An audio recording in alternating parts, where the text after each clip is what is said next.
እንዴ እኔ የምለው ይሄ ሰውዬ ግን ጤነኛ ነው? እኔ ከአጭበርባሪነት ጭራሽ ጤነኛ አይደለም ወደ ማለት ተሸጋግሬያለሁ። ሰው በዚህ ደረጃ ሸምጥጦ ይክዳል? እስኪ አዳምጡት። አባ ዮሐንስ ፀሐይ አባ ዮሐንስ ፀሐይ ነፍሴን አደራ በሰማይ ነፍሴን አደራ በሰማይ የሚል መዝሙር ለራሳቸው በምድር እያሉ ግን ራሳቸውን ሰማያዊ አድርገው አዘምረዋል። አንድ ይሄን ያነሳሉ። ሁለት ደግሞ ከሰውም ያይደለ ከመላእክትም መርጠው የቅዱስ ገብርኤል ስዕለ አድኖ አጠገብ የራሳቸውን ስዕል አስቀምጠው ራሳቸውን እንደ ጣዖት ያሰግዳሉ ለራሳቸው ምስል ይላሉ። እነዚህ የሚነሱት በአንድ በኩል ምእመናን እንዴት ለሰው፣ በሌላ በኩል ደግሞ እዛ ያሉበት አካባቢ ራቅ ያለ ስለሆነ እንዲህ እያደረጉ ራሳቸውን ከመላእክትም ወገን ከጻድቃንም ወገን ያደርጋሉ ነው። ይሄ ደግሞ ስርዓተ ቤተክርስቲያን ጥሰዋል ነው። አንዱ እርሶ ላይ የሚነሳው ጥያቄ ይሄ ነው። እውነት ነው ሆኗል? ከጨረሱ ያው ይሄን ማደርግ ሰውም ያው መቼም ያለውን ነገር ለማስተካከልና ያው ሰርተነው ለማለፍ እንጂ እኔ የሚዘመርልኝ ሰውም አይደለሁ። ተፈጥሮዬም አይረዳኝም። የደሃ ልጅ ነኝ፣ ደሃ ነኝ። እኔ አሁን ለኔ መዝሙር እንዴት ይሄም ደግሞ በገዳማችን አልተደረገም። የተደረገበት ጊዜም ያየሁትም ጊዜ የለም። ይሄ ዘመናችን አንዱን ከአንዱ በማቀነባበር ጥላቻን ለማስፋትና እውነተኛ መስሎ ለመታየት የሰይጣን ስራ ነው እንጂ ይሄ ከኔ ዘንድ የተጠላ ነው፣ መሆንም የሌለበት ነው። በእኛም ገዳም አልተደረገም፣ ወደፊትም አይሆንም እና ይሄን በዚህ እናስቀምጠዋለን። ስለ ፎቶ ቤተክርስቲያን ሕግና ስርዓትን በመፈጸም በሙሉ ልቦት ይተማመኑ። ሕግና ስርዓትን ለመፈጸም ነው። ደጋግመዋለሁ። ምግቤም ልብሴም ጉርሴም ይሄ ነው። ሕግህ ለእግሬ መብራት ለመንገዴም ብርሃን ነው። መዝሙር 118 105 ላይ ሕግህ ለእግሬ መብራት ነው። ሰው እንደሚገባ ቢፈጽመው ሕግ መልካም እንደሆነ እናውቃለን ይላል ሐዋርያው ቅዱስ ጳውሎስ በአንደኛ ጢሞቴዎስ ምዕራፍ 1 ቁጥር 8 ላይ ሰው እንደሚገባ ቢፈጽመው ሕግ ለመፈጸም ዝግጁ ነኝ። በኔ በደሃው ቤተክርስቲያን ይሄ ነገር እንዴት ይደረጋል? እንዴት ይሆናል? ሄዶ ማየት ይቻላል? ቤተክርስቲያኑ እኮ አላሁን ያለ ስለሆነ በወሬ ብቻ የሚታለፍ ስላልሆነ ሄዶ ማየት ይቻላል። ይሄ ጠላት ወሬ ነው። በምን እናጥቃው? በምን እናስጠላው? በምን እናሸንፈው? ጠላትማ አክሊሌና ክብሬ እያሉ ያስተምራሉ ይሉኛል። ይሄን ደግሞ ፊልጵስዩስ ምዕራፍ 4 ቁጥር 1 ላይ አክሊሌና ክብሬ የፊልጵስዩስ ሰዎች እያለ ቅዱስ ጳውሎስ ስላለ እኔም ከሐዋርያው ተቀብዬ ህዝቡን ስለምወደው ኃይሌም ህዝቡ ነው፣ ጉልበቴም ህዝቡ ነው፣ ሀብቴም ህዝቡ ነው። ሌላ አንድ ቃዳ መሬት የለኝ፣ አንድ ብር ደሞዝ የለኝ። ህዝቡን ወደዋለሁ፣ ዝም ብዬ ወደዋለሁ። ስለዚህ አክሊሌ ክብሬ የኔ ካባንም ያመርታል ወይስ ወንቅ እሸት ላይ ብቻዬን ገብቻለሁ ብዬወታለሁ? ብቻዬን እንደገባሁ አንዱ ዛፍ ስር ወይም ለብቻዬ ጎጆ ሰርቼ ብቀመጥ ምን ውበት ነበር? ህዝቡ ነው ውበቱ እኮ። ስለዚህ አክሊሌ ነው፣ ክብሬ ነው፣ ወደዋለሁ። የኔን አባባል ይሄንንም እንደ ኃጢአት አድርገው አክሊሌና ክብሬ ይላሉ። ይሄ ታዲያ ህዝብን እኮ መውደድ ነው እኮ የተጻፈው እኮ እርስ በርሳችሁ ተፋቀሩ ነው ያለ እንጂ ተጣሉ አላለ፣ ተከባበሩ ነው ያለ። እና ይሄን እርሶም መጣው ማየት ይችላሉ።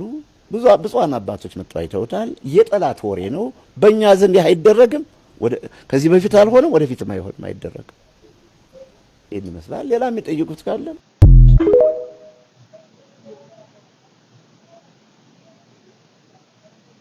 አይገርማችሁ? ሰው በዚህ ደረጃ ይዋሻል? በዚህ ደረጃ ሸምጥጦ ይክዳል?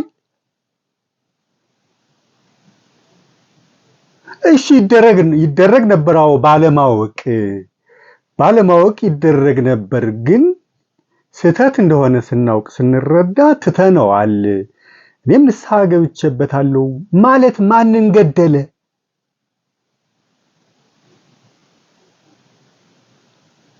ስለዚህ ሰውዬ ካጋንንት ነው በቃ። አትጠራጠሩ። ሸምጥጦ እየካደ ህዝብ የሚያውቀውን ነገር እስኪ ይህን ፎቶ ተመልከቱት። በሞዴ ይህን ፎቶ ተመልከቱት። አያችሁት አይደል?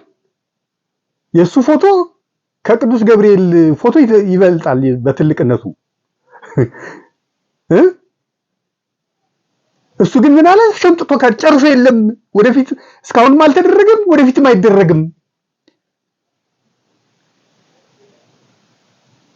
ይሄ ምንድነው ታዲያ?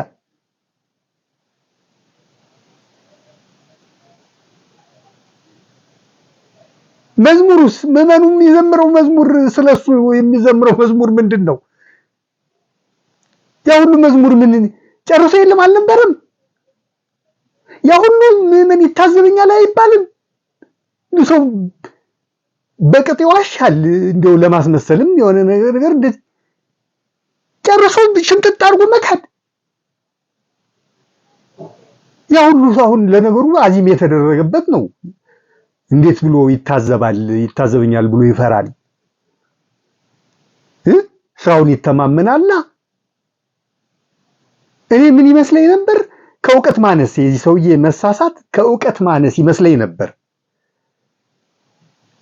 ምክንያቱም እግዚአብሔር አደረገ ማለት ሲገባው እኔ አደረኩ ነው የሚለው። ይገርማችኋል።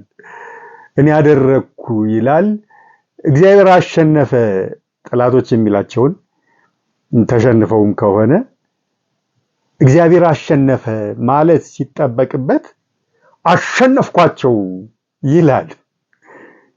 እንዲህ አይነት ነገሮች ከባድ ስህተት ናቸው ወገኖች። ሙሴን ምድረ ከነዓን እንዳይገባ ያደረገችው ታውቃላችሁ አይደል? ስህተቱ በናባው ተራራ ያስቀረችው ከነዓንን አሻግሮ እንዳያት እንጂ እንዳይገባባት 40 ዓመት ተጉዞ ታውቃላችሁ እንግዲህ ከእስራኤል ከወጡት ኢያሱና ካሌብ ብቻ ነው የገቡት ምድረ ከነዓን። ያ ሁሉ ህዝብ ሞቷል፣ አልቋል። ሙሴን ጨምሮ አልገቡም።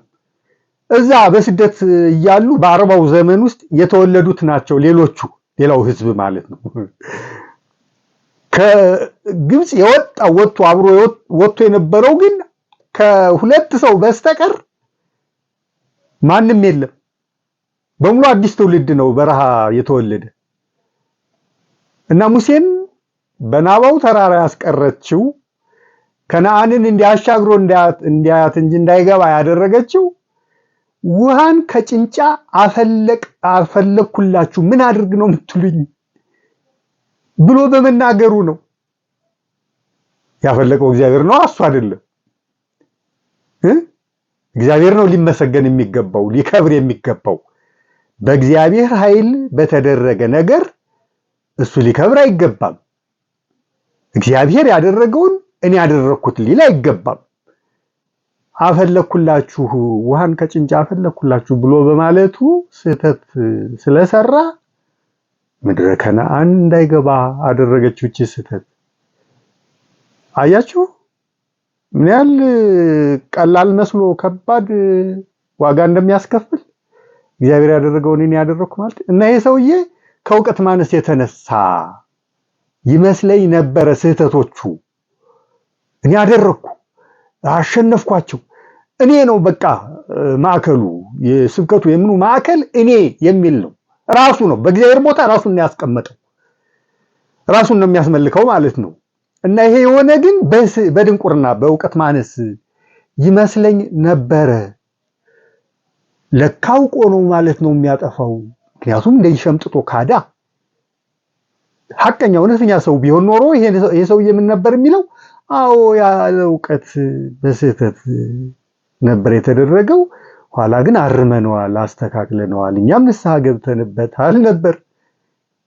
የእግዚአብሔር መንፈስ በውስጡ ቢኖርና እውነተኛ ሰው ቢሆን ኖሮ ይሄ ሰውዬ ሊል ይችል የነበረው ሽምጥጥ አድርጎ እልፍ አእላፍ ህዝብ የሚያውቀውን እውነት ሽምጥጥ አድርጎ እስካሁንም አልተደረገም ወደፊትም አይደረግም ብሎ ቁጭ ሽምጥጥ አድርጎ። ስለዚህ ይሄ ሰውዬ ከአጋንንት ነው። በቃ አሁን አረጋግጥኩ፣ ከአጋንንት ነው። በጣም ያሳዝናል። በእውነት በጣም ያሳዝናል።